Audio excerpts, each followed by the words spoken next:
The residents of Pinewood Valley had been eagerly awaiting the solar eclipse for months, marking their calendars and planning viewing parties throughout the small, close-knit community.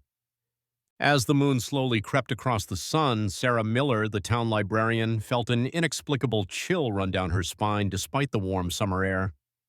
Sheriff Tom Wilson was the first to notice something was wrong when three families from Maple Street failed to answer his calls, checking if anyone had seen the Johnson family who hadn't been heard from since the eclipse began.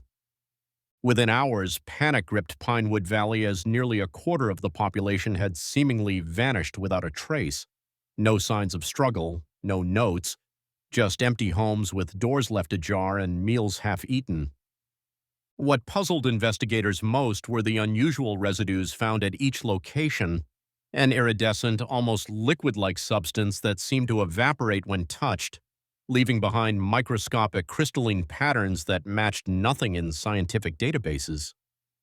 Dr. James Cooper, the town's only scientist, led a volunteer search party into the surrounding woods, following unusual electromagnetic readings that his hastily modified equipment had detected emanating from the forest depths.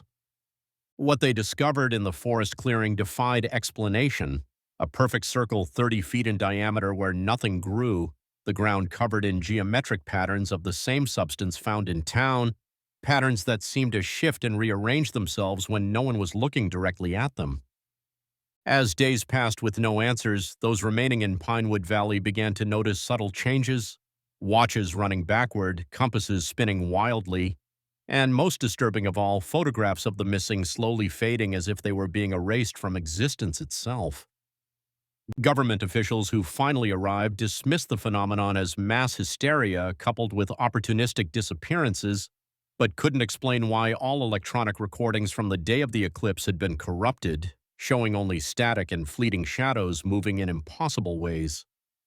1 year later, as Pinewood Valley prepared for another celestial event,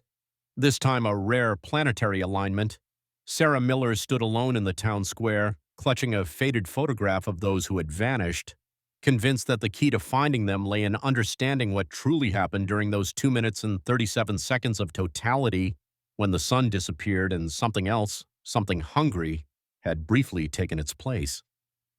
As the planets aligned and Sarah peered through the observatory telescope, she gasped as the eyepiece revealed not celestial bodies, but what looked like faces, the faces of the missing, their expressions frozen in silent screams as they drifted through what appeared to be a tear in the fabric of reality itself, a tear that was slowly, inexorably widening once again.